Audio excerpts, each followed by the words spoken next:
Dentro de todo o processo de construção de Deus ao longo da história, Deus sempre teve um sistema de governo. Repita comigo, sistema de governo. Deus sempre teve um sistema de governo. Deus é um Deus organizado. Deus é um Deus ordenado. E o sistema de governo de Deus se chama paternidade. Deus, desde que Ele cria o homem, Ele estabelece para o homem um ambiente familiar onde produz proteção, autoridade e destino. Amém?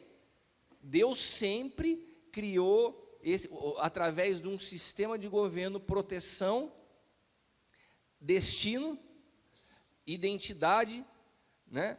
E a outra palavra me fugiu. Autoridade. Você vê isso no Éden, você vê isso com Noé, né? Beleza, existem filhos, existem pessoas, mas Deus deu uma palavra para Noé, né? Então isso não esse sistema de autoridade de Deus não é de um sobre os outros, é de um a favor dos outros. Agora, como você vai falar de paternidade para uma geração de órfãos? Se eu perguntar nessa reunião, nessa manhã, onde nós estamos num número reduzido de pessoas, quantos de vocês tiveram dificuldade na relação com os seus pais? Quantos levantariam a mão nessa manhã? Se eu perguntar para você, quantos de vocês tiveram algum tipo de dificuldade na relação com a figura paterna na sua vida? Ou a ausência dele, ou a omissão dele, ou o abuso dele, ou o mau exemplo dele, quantos levantariam a mão nessa manhã? A chave de Satanás para tocar uma sociedade está exatamente na corrupção da figura paterna. Por quê? Porque Satanás sabe que o sistema de governo de Deus começa no pai. Ele, o próprio Deus, se apresenta ao homem falando assim: olha, eu vou derramar sobre vocês um espírito que clama, Abba, Pai. Ou seja, todos nós nascemos com esse espírito que busca conhecer a Deus como Pai. Então, quando eu falo da paternidade espiritual, eu estou falando da figura de Deus como Pai. Só que a figura de Deus como Pai tem representatividade na terra através de homens. Agora, a primeira figura na terra que aponta para Deus como Pai, quem é? O teu pai natural. Se o teu pai natural falha, qual é a tua figura de Deus? Equivocada. Se o teu pai natural, de alguma maneira, está omisso ou você não tem clareza em entender como Deus funciona como pai. E daí a figura de autoridade é distorcida sobre a sua vida. E isso está se acontecendo. Nós estamos diante da realidade de uma geração de órfãos, de pessoas feridas, de pessoas que não sabem obedecer. E quem tem pai, sabe que muitas vezes não é fácil ter pai. Quem é filho, sabe que muitas vezes é chato ser filho. Porque você está todo empolgado, você vai fazer uma coisa e seu pai fala assim: não quero que faça isso. Alguém já passou por isso? A vida inteira, eu fui preparado por Deus para ser pai. Eu tenho uma figura paterna natural muito presente. Quem estava aqui no meu aniversário viu meu pai natural, o apóstolo, estavam todos aqui. Eu sempre tive um convívio saudável. Eu trabalho há 20 anos com meu pai na mesma empresa. Eu nunca tive uma discussão com ele. Mas eu sempre sujeitei meu coração ao meu pai. E também na transição para a minha paternidade espiritual para o apóstolo L. Agora, isso me faz uma pessoa com uma visão menor, uma pessoa sem objetivo? Não, de maneira alguma. Só que muitas vezes eu falo assim: apóstolo, eu vou fazer. Não é tempo. E daí, eu que já sou ligado nos 220, pilhado, vou assim: caramba, eu tenho que aprender a sujeitar meu coração. Agora, como faz uma geração que não tem limite? Que não tem falando alguém: espera, não é tempo para isso. Sai um pouco de cena, se esconde, para de ficar se expondo em rede social. O evangelho não se trata de você. Nós estamos vendo hoje pessoas nascendo sem ninguém falando ao coração delas.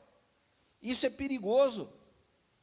Então nós precisamos entender que Deus tem um sistema de governo que se chama paternidade, é um sistema de governo de Deus. E o sistema de governo de Deus é sempre a favor dos filhos, não é contra os filhos. Agora, se eu tenho um coração de órfão, e todo órfão tem a necessidade de provar o seu valor, então ele passa uma vida inteira tentando mostrar resultado para falar, está vendo como eu tenho valor? Você me abandonou, eu não tive pai, eu fui ferido, mas eu tenho valor. E ele passa a vida inteira tentando provar valor, tentando fazer as coisas para demonstrar para a sociedade que ele tem valor. E daí está errado, você sai do propósito para tentar se autoafirmar. Por quê? Por causa da ausência da figura paterna. E você vê em Gênesis 2,15 que tomou o Senhor Deus o homem e o pôs no jardim do Éden para o lavrar e o guardar. Nós vemos a Bíblia começando onde Deus, o Pai, posiciona o homem num lugar certo, para um propósito certo, para uma função específica. Então nós precisamos entender algo. Gênesis, a palavra gene vem de semente. Gênesis é o início, é a semente que Deus planta para desenvolver ao longo da história para ter uma colheita no fim. Então, qual é a semente de Deus quando a gente vê Gênesis 2,15? Deus sempre quer ser o pai que posiciona o filho. A sua vida não pertence a você, não é você que escolhe para onde você vai. Alguém que realmente entende o que é ser filho, sabe que precisa ser posicionado pelo pai. Não é Adão que resolve pular de algum ambiente na dimensão do Espírito e fala, eu quero ir para a terra. Não, é Deus que pega e fala, deixa eu te posicionar nesse lugar agora. Amém? Todos nós, e a igreja funciona, até hoje, o fundamento da igreja é pais posicionando filhos. Agora, e Jesus? Vamos para Mateus capítulo 2, versículos 13 e 14. Mateus 2, 13 e 14. Olha que interessante. Tendo ele se retirado, eis que o anjo do Senhor aparece a José num sonho, dizendo, levanta, toma o menino e a sua mãe, foge para o Egito, demora lá até que eu te diga, porque Herodes há de procurar o menino para o matar. Levantando ele, tomou o menino e a sua mãe de noite e foi para o Egito. Aqui, Deus fala com José a respeito de um posicionamento para onde ele deveria levar Jesus ainda no ventre de Maria. Amém? Qual era o propósito aqui desse sonho dado por Deus a José? Proteger a criança, proteger o propósito. Agora, por que Deus não pega e já translada José, Maria e Jesus para um lugar? Porque ele respeita o princípio que ele colocou em Gênesis. Quem que posiciona o filho? O pai. Para quem que ele dá o sonho? Para o pai. E quem posiciona o filho no lugar que tinha que estar? O pai. Olha que interessante. Deus dá o sonho a José e fala assim, José, vai para tal lugar. Para quê? Não era por José, era para proteger o menino. Aquele que carregava o propósito, o Messias, o Cristo. Então, aqui existe um princípio. Depois você vê ainda em Mateus 2, 19 e 21, de novo, outro sonho. Morto, porém, Herodes, ou seja, o risco iminente da morte acabou. Eis que o anjo do Senhor aparece num sonho a José. De novo, o pai tem outro sonho para o filho. Levanta, toma o menino e a sua mãe, vai para a terra de Israel, porque já estão os mortos, os que procuravam a morte do menino. Então ele se levantou, tomou o menino e a sua mãe e foi para a terra de Israel. Você vê o tempo todo Deus falando com José, aonde José, como pai, tinha que posicionar o menino. Nós, como pais, quantos aqui têm filhos? Nós, como pais, precisamos ter uma visão profética, porque a maior responsabilidade de um pai é dar destino ao filho. A maior responsabilidade de um pai é dar destino ao filho. O meu filho e a minha filha estão aqui hoje, nessa manhã.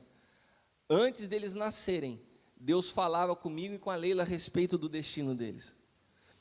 E todos os dias das nossas vidas, nós sabíamos aonde nós tínhamos que posicioná-los. Agora, tem algo. O filho tem que querer ser posicionado. Se eu falo para ele, olha, Deus tem isso para a tua vida, Caio. Se eu falo para a Bruna, Deus tem isso para a sua vida. Ah, pai, Ah, pai, tá bom, eu posso te posicionar, se você não quer ser posicionado, eu não tenho o que fazer com você. A escolha do filho de se submeter ao pai é do filho. Agora, o pai tem que entender a responsabilidade que tem de dar destino ao filho. Vocês estão entendendo? Faz algum sentido para você o que eu estou falando? Agora, engraçado, a gente vê José protegendo o destino de Jesus. Você consegue entender isso? Pode o homem proteger a Deus? Hã? Você acha que o homem pode proteger a Deus? Né? Quando a gente começa a achar que a gente pode proteger a Deus, a gente vê essas atrocidades desses xiitas gospel que começam a atacar todo mundo para... Não, eu estou defendendo o evangelho, a defesa do evangelho. Cara, a gente não tem como defender a Deus, não precisa de guarda-costas. Então tá bom, apóstolo, se Deus não precisa de guarda-costas, não precisa proteger a Deus, então o que aconteceu nessa cena aqui? José não estava protegendo o filho, José estava protegendo um propósito.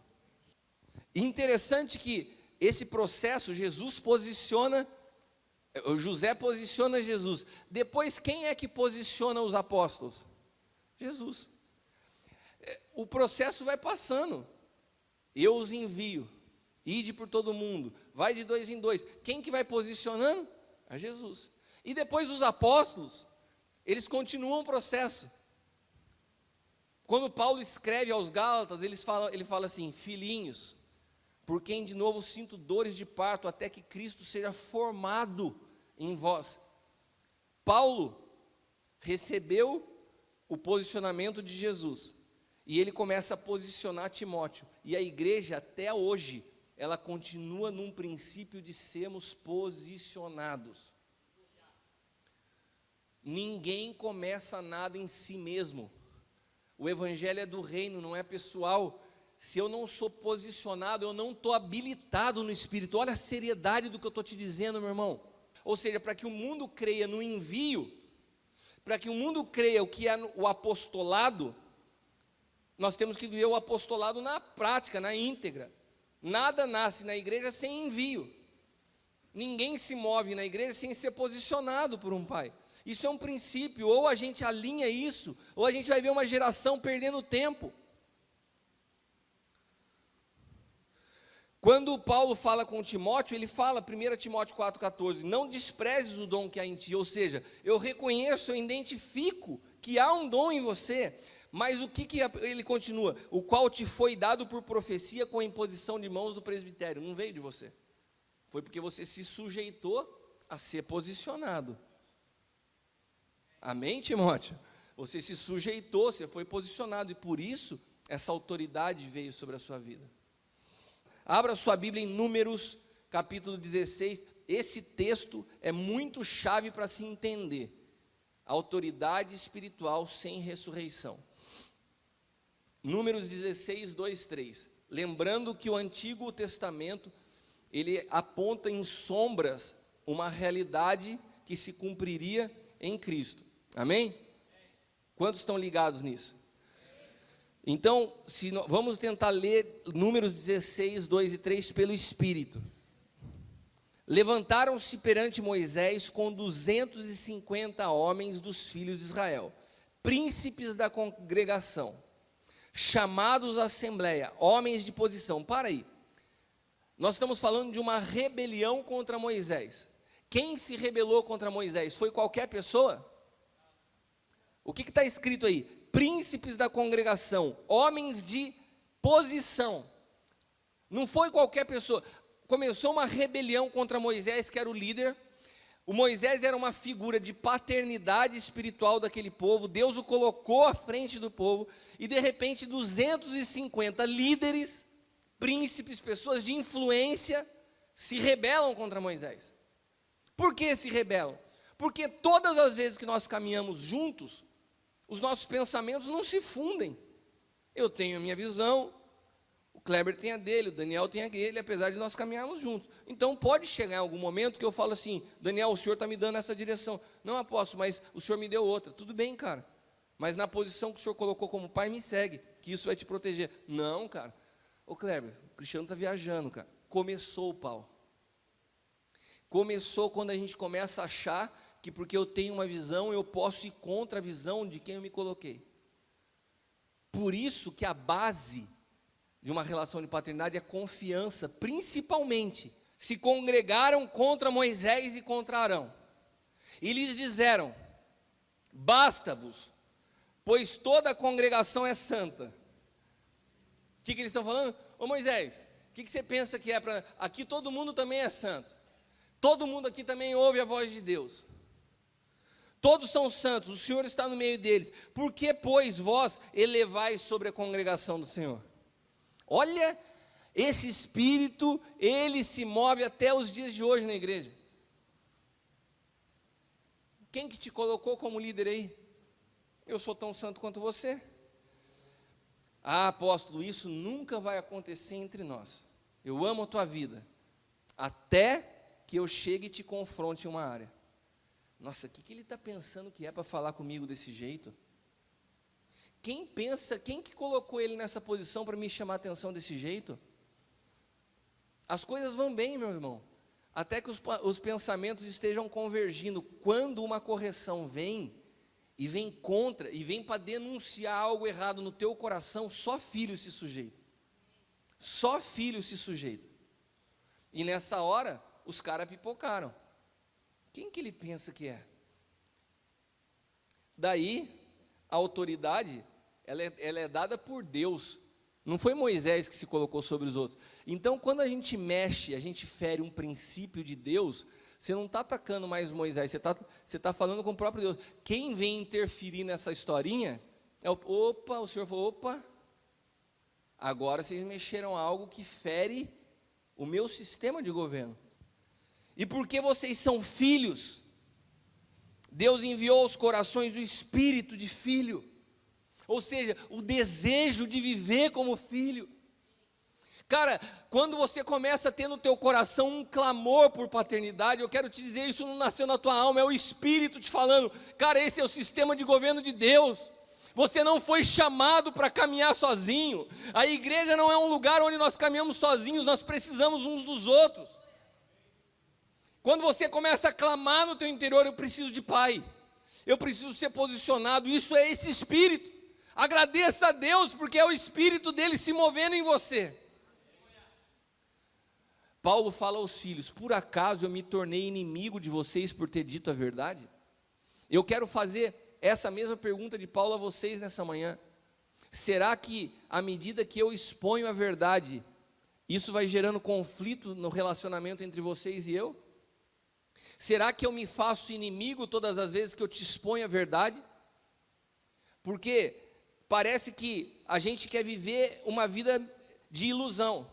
Quando a paternidade ela entra na parte que tem que se tocar, que tem que circuncidar, que tem que corrigir, a gente vê as pessoas espanando.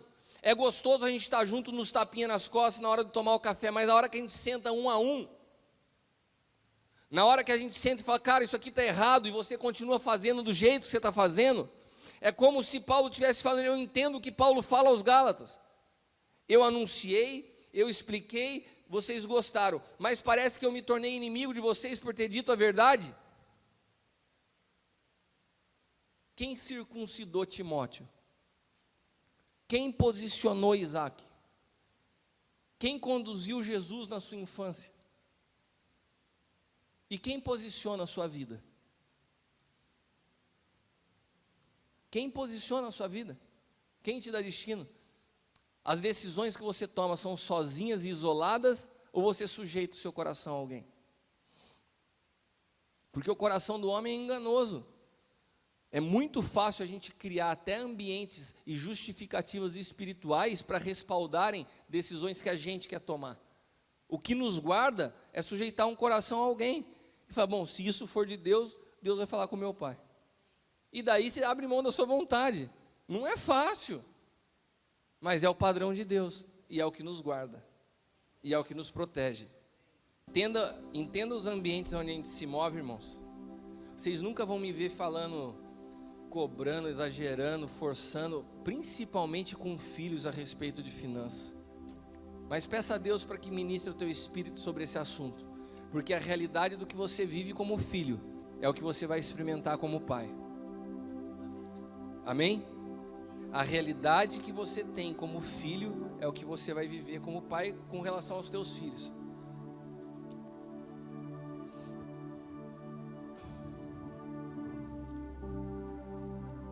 Queria me despedir do pessoal que está através da TV Rica nos acompanhando.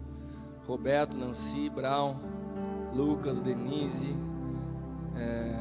Quem mais que pediu o contato? Quem? O Alexandre. Não lembro. Todos vocês, Deus os abençoe.